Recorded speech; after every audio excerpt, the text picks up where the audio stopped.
श्रृंखला को लेकर सरकार की सिफारिश पे सुप्रीम कोर्ट का जो फैसला आया, उस फैसले का सबसे पहले विरोध करने का काम आपकी भारत आदिवासी पार्टी के सांसद राजकुमार रोत ने किया लोकसभा के अंदर।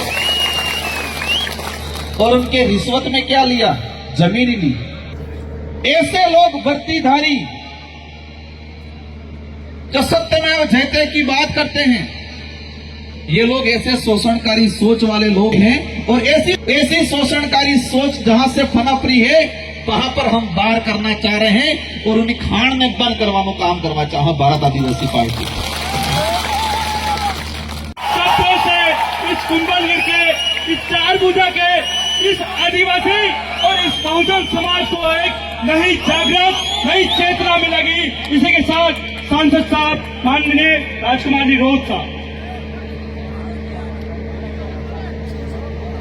आज हम इस मोड़ पे खड़े हैं, एक तरफ तो अपने आप को गौरवान्वित महसूस कर रहे हैं कि हम वो भील समुदाय से आते हैं, हम वो देश के मूल मालिक हैं और इस क्षेत्र के अंदर वीर शिरोमणि महाराणा प्रताप के साथ मिलके कंधा से कंधा मिला के हल्दी घाटी का युद्ध हो, देवेर का युद्ध हो, जितने जो महापुरुष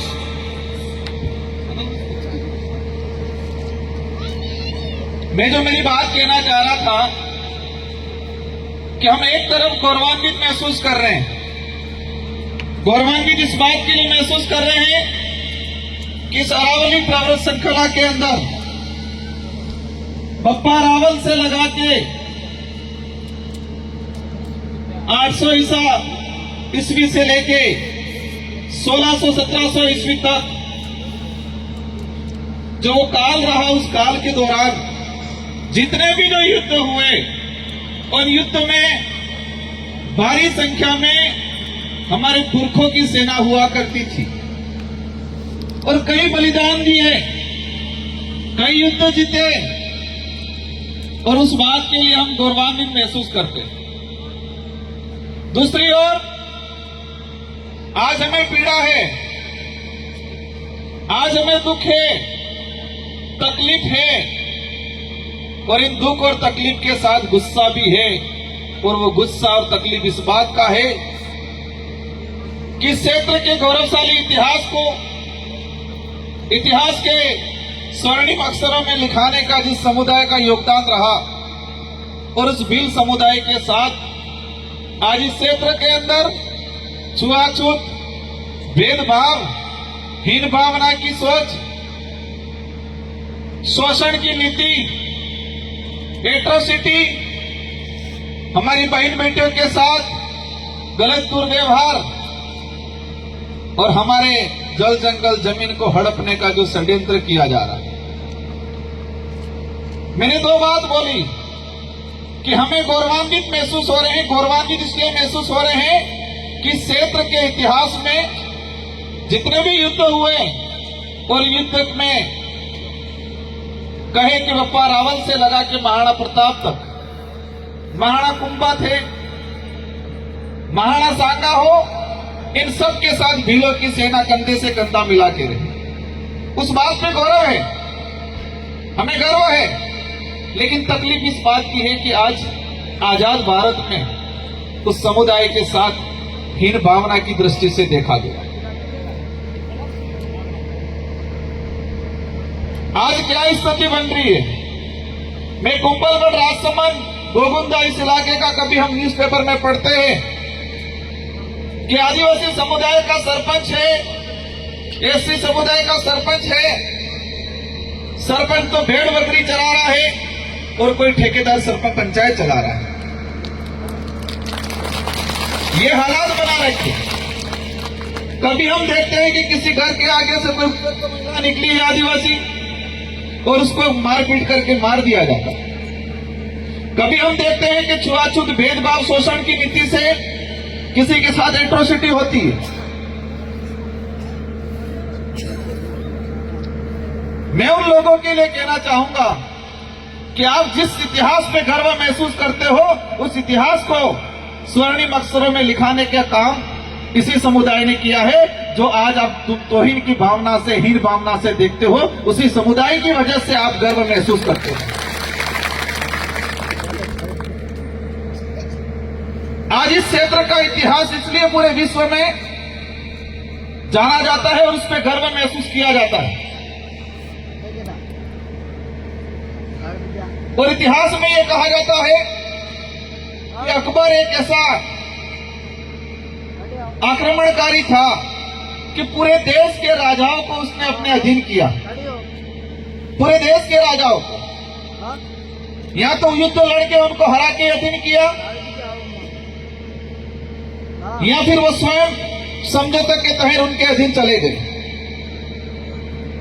लेकिन हमारे इस मेवाड़, इस क्षेत्र के लिए कहा जाता है कि एकमात्र राजा था जिसने अकबर की अधीनता स्वीकार नहीं की थी, और इनका नाम था महाराणा प्रताप। और इसीलिए इनको कहा जाता है वीर शिरोमणि महाराणा प्रताप।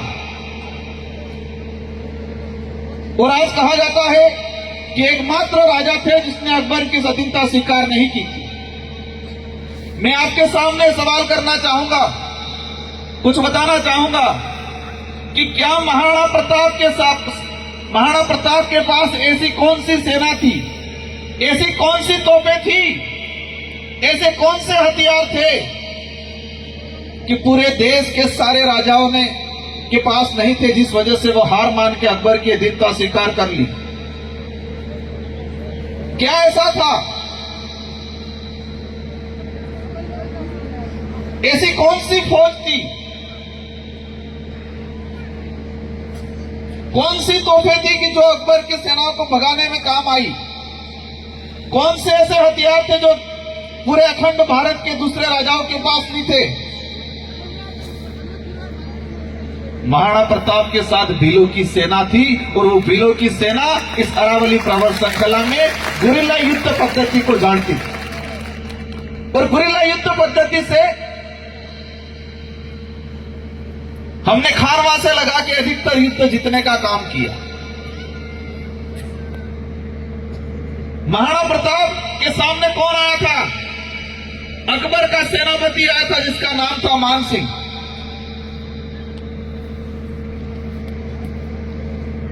महाराणा प्रताप के दो भाई थे, शक्ति सिंह और जगमाल। महाराणा प्रताप के सगे भाई थे शक्ति सिंह और जगमाल। वो स्वयं अकबर के लिए मान सिंह से जाके मिल गए थे। महाराणा प्रताप के लिए इतिहास में कहा जाता है कि जंगलों में गए, घास की रोटियां खाई, भील समुदाय आदिवासी समुदाय के बीच में रहे। वो घास की रोटियां क्या थी? जो आज मिलेट्स बोला जाता है, रागी, बरी, मतलब कहा जाता है मिलेट्स। बाजार वाले लोग, बड़े बड़े लोग कहते हैं कि मिलेट्स की रोटी खाओ, वही मिलेट्स थी, घास की रोटी। हमारा बाप दादा हामानी रोटी, कोरीनी रोटी, बाजरीनी रोटी, अणी रोटी खाता।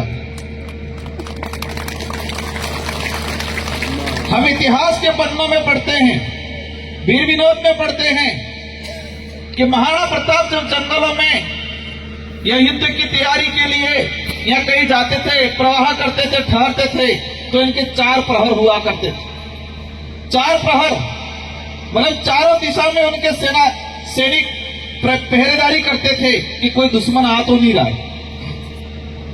तो 3 प्रहरों में भीलों के सैनिक खड़े रहते थे और 1 प्रहरों में चुंडावत खड़े रहते थे। 4 दिशा में 4 प्रहर बना के रखते थे महाराणा प्रताप। तो 3 दिशाओं में भीलों के सैनिक खड़े रहते थे और 1 दिशा में चुंडावत के सैनिक खड़े रहते थे। महाराणा प्रताप के लिए जो भोजन के बारे में हम पढ़ते हैं, अगर कोई भील समुदाय का व्यक्ति भोजन बना के अगर सीधा लेके जाएगा तो वो किसी उनके जो जांच करने वाले रहते थे, कोई जहर तो नहीं मिलाया। अगर भील समुदाय का व्यक्ति लेके आया है तो वो जांच नहीं कराते थे। और आज ऐसे संगठन जो महाराणा प्रताप की जयकारे लगाते हैं, हमें भी गर्व है महाराणा प्रताप पे, लेकिन आप महाराणा प्रताप की जयकारे लगा के भीलों के लोगों पे अत्याचार करते हो तो मेरी नजर में वो नहीं हो सकते। मेरी नजर में उनके तुम सम्मानजनक नहीं हो। और इसीलिए मेवाड़ का जो राज चिन्ह है, एक तरफ भीलों का सैनिक, एक तरफ राजपूत सैनिक खड़ा है। और आज क्या हो रहा है? महाराणा प्रताप के साथ उनके भाई शक्ति सिंह और जगमाल नहीं थे, उस समय भील आदिवासी खड़ा था उनके। और मैं आज तक का इतिहास उठा के देख लो कि सेना अधिकतर किस लिए भर्ती होती है? तनख्वाह के लिए। तो मानसिंह की सेना हो या इस अखंड भारत की किसी भी राजा की सेना हो, औरंगजेब की सेना हो, अकबर की सेना हो, अधिकतर सेना तनख्वाह पे आती थी। या किसी छोटे राजा की टुकड़ी आती थी तो वो जागीरदारी मिले यूं करके आती थी। लेकिन महाराणा प्रताप के साथ तनख्वाह वाली सेना नहीं थी, स्वाभिमान वाली सेना थी, और वो अधिकतर भील समुदाय के साथी। क्योंकि तनख्वाह वाली सेना होती तो हम हल्दीघाटी का युद्ध नहीं जीत पाते। स्वाभिमान के लिए लड़े थे, इस भूमि के लिए लड़े थे। और क्या स्थिति बना रखी है? अगर भील समुदाय हो, दलित समुदाय हो, इस क्षेत्र के अंदर रहने वाला कोई भी पिछड़ा समुदाय हो, अगर उनके साथ हीन भावना, उनके साथ शोषण की नीति करने वाला महाराणा प्रताप को सम्मान देने वाला नहीं हो सकता। वो व्यक्ति, वो उसके नाम से रोटियां जरूर सेक सकता है। मेरी नजर में वो ऐसे लोग हैं, ऐसे संगठन हैं जो मान सिंह के सोच के लोग हैं, जो शक्ति सिंह और जगमाल की सोच के लोग हैं, ऐसे लोग हो सकते हैं। हम सबका सम्मान करना चाहते हैं और जानते भी हैं और चाहते भी हैं, लेकिन खुद भी सम्मान प्राप्त करना चाहता है भील समुदाय। क्यों नहीं देना चाह रहे हो आप सम्मान इनको? आज इस क्षेत्र के अंदर जमीनें हड़पी जा रही है, लालच में शराब नशे पत्ते में डुबा के। कुंभलगढ़ इस राजसमंद की धरती पे अगर पिछले 20 साल का डाटा निकाल लिया जाए, 20 साल का डाटा निकाल लिया जाए, तो सैकड़ों आदिवासी भीलों की जमीनें हड़पी गई है। और उसमें अधिकतर काम पुलिस प्रशासन ने किया है, बीच में दिलाने का काम। उदयपुर के अंदर देखा है, घटनाक्रम हुआ, हत्या का मुकदमा दर्ज हुआ, फंसाया, क्योंकि वो इसके हकदार थे, उन्होंने गुनाह किया था, उनको होना था। और उनके रिश्वत में क्या लिया? जमीन ली। ऐसे लोग वर्दीधारी जो सत्यमेव जयते की बात करते हैं, ये लोग ऐसे शोषणकारी सोच वाले लोग हैं। और ऐसी शोषणकारी सोच कहां से पनप रही है? ऐसी शोषणकारी सोच जहां से पनप रही है, वहां पर हम वार करना चाह रहे हैं और उन्हें खान में बंद करवाने काम करना चाह भारत आदिवासी पार्टी। आज ये अरावली पर्वत श्रृंखला, एक बात हमें जाननी पड़ेगी, जितना खानवा से लेके दिवेर तक के युद्ध में भीलों का योगदान रहा और पूरे अखंड भारत में गुरिल्ला युद्ध फेमस हुआ। और गुरिल्ला युद्ध शायद मेरी जो जानकारी के हिसाब से किसी भी राजा ने कहीं पर भी गुरिल्ला युद्ध नहीं अपनाया।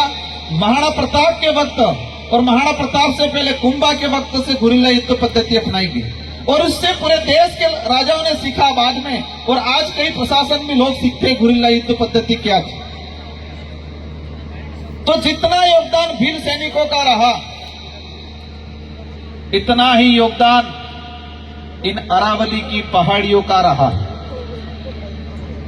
अगर ये अरावली की पहाड़ियां नहीं होती कि तो क्या आज इस मेवाड़ को कोई विश्व में देश में जानता?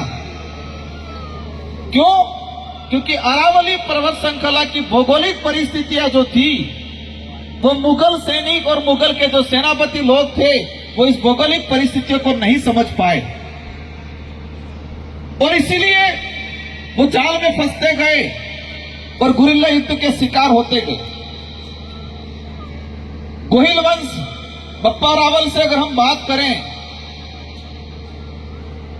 800 ईस्वी से बात करें और विशेषकर मुगल काल की बात करें, 1500-1600 ईस्वी से, तो जितने युद्ध हुए सारे के सारे अरावली पर्वत श्रृंखला के बीच में हुए। खानवा का युद्ध हो, खमनोर का युद्ध हो, जितने युद्ध हुए कहां हुए? अरावली पर्वत श्रृंखला में। अगर ये अरावली नहीं होती तो शायद हो सकता है हमें कई युद्ध हारने पड़ते। और आज जिस गौरव के साथ हम तीर सीना तान के कह रहे हैं कि हम लड़ने वाले हैं और जीतने वाले, शायद नहीं कह पाते।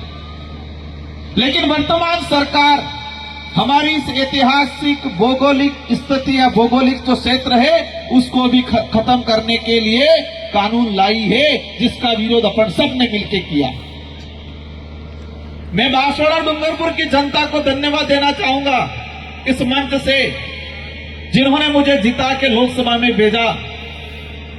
और मैं अपने आप को गौरवशाली महसूस करता हूं कि जब अरावली पर्वत श्रृंखला को लेकर सुप्रीम कोर्ट ने 20 नवंबर 2025 को फैसला दिया, मेरी जानकारी में 25-26 नवंबर के आसपास आया और 3 दिसंबर से मैंने लोकसभा में इसको लगाने का प्रयास किया और शायद 15-16 नवंबर के आसपास, दिसंबर के आसपास अरावली पर्वत श्रृंखला को लेकर सरकार की सिफारिश पे सुप्रीम कोर्ट का जो फैसला आया, उस फैसले का सबसे पहले विरोध करने का काम आपकी भारत आदिवासी पार्टी के सांसद राजकुमार रोत ने किया लोकसभा के अंदर। और मैंने आह्वान किया था, मैंने जितने जो क्षत्रिय संगठन बने हुए हम सबसे आह्वान किया था कि अरावली को बचाना, क्योंकि अरावली में हमारे पुरखों का खून बहा हुआ है। यहाँ ये हमारे ऐतिहासिक पहाड़ियां हैं, ये पहाड़ियां नहीं, पत्थर नहीं है। और इसीलिए मैंने कहा था पार्लियामेंट के अंदर भाजपा के सरकार को कि आप इन अरावली, इन पहाड़ी जल जंगल जमीन को आप संसाधन मानते हो, हम इनको पूर्वज मानते हैं, अपना देवता मानते हैं। मानते कि नहीं मानते? डोंगरा ही, ये पहाड़ है, ये नदियां हैं, इनको अपन क्या मानते हैं? पूर्वज मानते हैं, देवता मानते हैं। अपन कोई शुभ काम करने के लिए जा रहे हैं, अगर किसी की बारात जा रही है, बीच में नदी पड़ती है, तो रोक के अपन नारियल फोड़ते कि नहीं फोड़ते? आज फोड़े कि नहीं फोड़े? आप फोड़े? अगर हम कहीं जा रहे हैं और विशेषकर जब शादी के लिए जाते हैं तो बीच में कोई नदी आती है तो वहां रोकते हैं, बारात रोक के इस नदी के दर्शन करते हैं, आराधना करते हैं, नारियल अगरबत्ती लगाते हैं, फिर जाते हैं। तो ये भारत आदिवासी पार्टी इस प्रकृति को, जल जंगल जमीन को पूर्वज मानती है और ये तानाशाही सरकारें इस जल जंगल जमीन को क्या मान रही है? संसाधन मान रही है। और संसाधन मान के बड़े बड़े उद्योगपतियों को देने का काम करती है। अरावली के लिए जो कानून आया, मतलब जो सुप्रीम कोर्ट का जो फैसला आया, इसको आपको समझने की जरूरत है। अगर ये अरावली नहीं रहती तो शायद भील समुदाय का अस्तित्व भी नहीं रहता। और भील समुदाय की अगर बात करें हम लोग, तो अरावली पर्वत श्रृंखला जो गुजरात है, इसके बाद विंध्याचल में टच में चले गए, महाराष्ट्र, मध्य प्रदेश से इसी इलाके के अंदर है विशेषकर।